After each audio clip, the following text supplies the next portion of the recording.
What does decluttering for my kids' future actually look like, and what does that mean? Hi, if you're new here, and everyone is, my name is Alicia. I live outside of Nashville, Tennessee, and this channel is about decluttering, budgeting, DIY, and whatever else I may get up to. So what does it mean when I say I'm decluttering for my kids' future? Well, in my experience, this whole thing started when I was cleaning out my grandmother's apartment a few years ago, and then a friend's apartment who he never threw anything away. My mom's place, she's never thrown anything away, and I was the one to take care of it willingly, but I was the one to take care of it. So, what I've learned from this process of going through other people's things is that I don't want my kids to have to go through all of my things when I go. Only two of those people have died.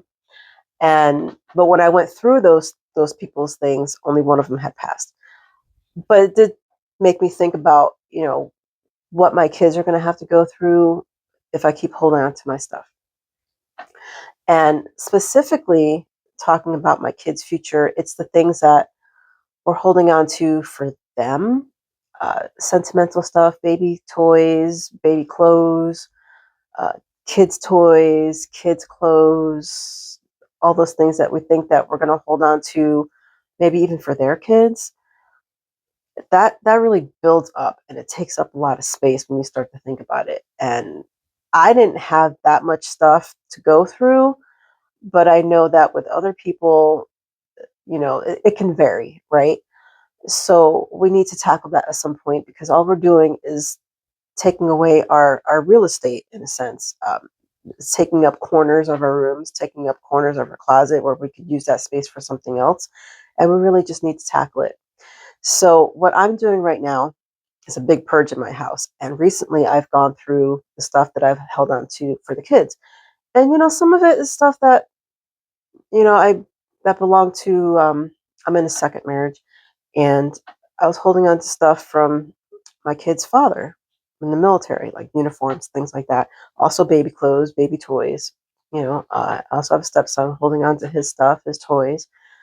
Um, and I'm like, you know what? They're adults now. We're in a generational home. So I can just, keep it wherever. But I need them to go through it and say, hey, do you want this? Because I am not holding on to it in this house. We do not have a whole lot of storage in this house. And so it's just taking up space. And I don't want to pay for a storage unit. I just don't, because that's an expense that we just really don't need, especially in this economy. So what I've done was I take a box, say it belonged to the stepson, and I'm like, hey, go through this. What do you want to keep? And then I can get a new box and start putting that stuff that they want to keep into a new box and then donate the rest. Same thing with my son. Hey, do you want these uniforms? Do you want these baby clothes?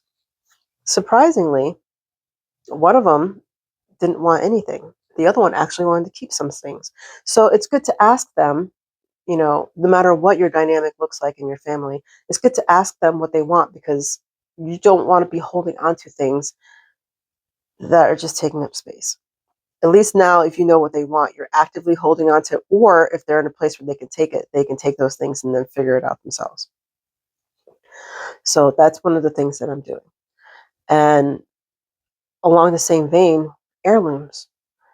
Also, cleaning out my grandmother's apartment, tons of heirlooms, and I have to make a decision, not all at once, but I do need to make a decision. Okay, what am I going to keep?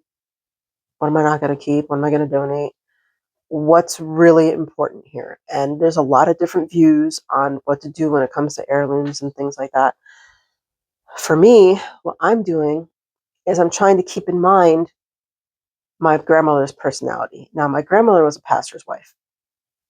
And so being in that position, especially for her, people were just giving her things. And she didn't want to be rude, and so she would take the things. But she never really used them. Now, she did put some things on display, like she had a collection of teacups. I know she never used them because I would visit her all the time. They were out there on display, but she never used them. It wasn't anything that she had any interest in, but she didn't want to be rude, When my mother and I were going through her apartment to clean it out, we split some between us, and then donated some that we didn't want. But now that's becoming my clutter. And I don't use those teacups. They're just sitting on the shelf. So at some point, I'm going to have to tackle that. And I will get to why I'm holding on to that right now. But what we need to do is when we look at these heirlooms, we need to decide, okay, is this something that even she or they, you can get it from uncle, grandfather, father.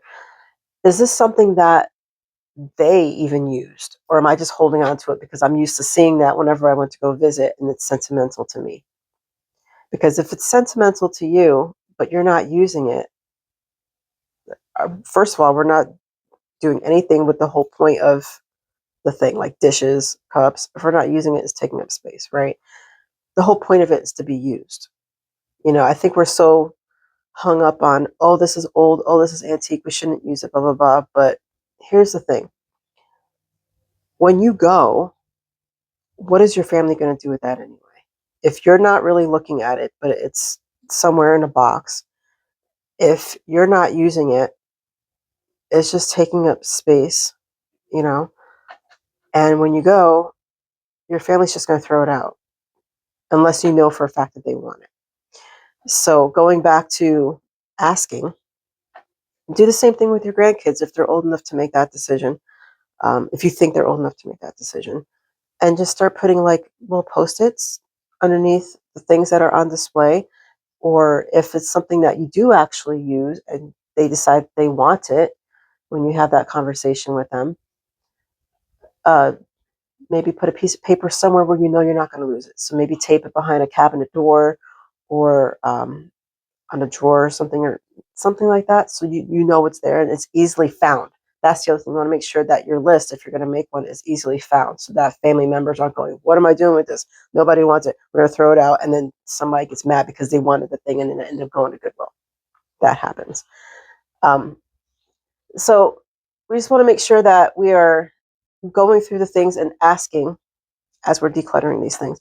And what that does is it brings down the amount of clutter that you have going on so that when your children go through your things as you're older or when you pass, it lightens the load because they're already going to go through so much stuff. Between the whole process of planning a funeral and taking care of whatever needs to be taken care of, bills, household, what are we going to do next, whatever. That's one less thing they need to worry about because they already know the process of what's going on there, and they can just dish that out and then it's done.